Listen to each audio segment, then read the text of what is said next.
भगवान परशुराम का अवतार एक अद्वितीय शक्ति का प्रतीक है, जो धर्म की रक्षा के लिए धरती पर कई बार अवतरित हुए हैं। उनकी उपस्थिति ने हमेशा उन समयों में महत्वपूर्ण भूमिका निभाई है, जब अधर्म और अन्याय सिर उठाने लगे थे।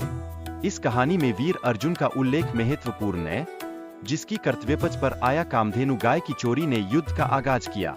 इस घटना ने न केवल द्वंद्व की शुरुआत की, बल्कि बहुत अधिक गहराई में जाकर संघर्ष के कारणों को भी उजागर किया। परशुराम और उनके परिवार के प्रति प्रतिशोध की भावना ने युद्ध को और जटिल बना दिया। यह संघर्ष केवल क्षत्रियों के खिलाफ था, बल्कि यह एक गहरी बहस का प्रतीक बन गया, जिसमें परिवार, सम्मान और शक्ति का तानाबाना उलझा हुआ था। परशुराम की प्रतिज्ञा ने क्षत्रियों के दिलों में भय का अंधेरा छा दिया। राजाओं ने अपने प्राणों की रक्षा के लिए जंगलों और पहाड़ों की शरण ली, जहां उन्हें उम्मीद थी कि वे इस भयंकर प्रतिशोध से बच पाएंगे। इस अवसर पर हनुमान जी ने अवतार लिया और क्षत्रिय राजाओं की रक्षा का वचन दिया। उनकी करुणा ने उस समय के राजाओं को सहारा दिया, जब वे अत्यंत कठिनाइयों में थे।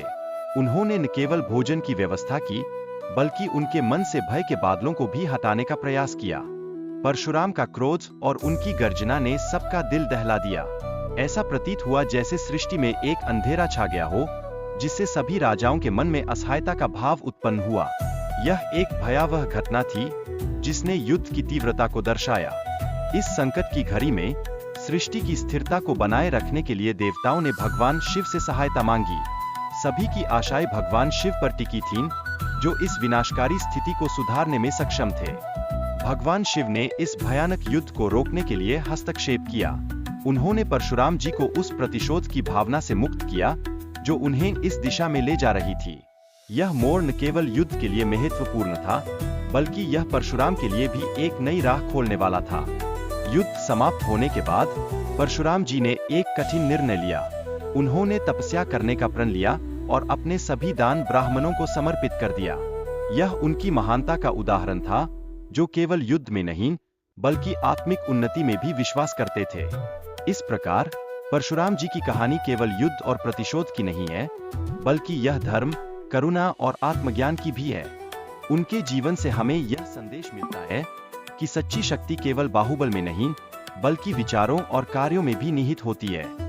इस अंत में हम परशुराम जी के अवतार की प्रेरणा लेते हैं, जो हमें सिखाती है कि जब भी धर्म और न्याय संकट में होते हैं, तब हमें अपने भीतर की शक्ति को पहचानना होगा और सही मार्ग पर आगे बढ़ना होगा।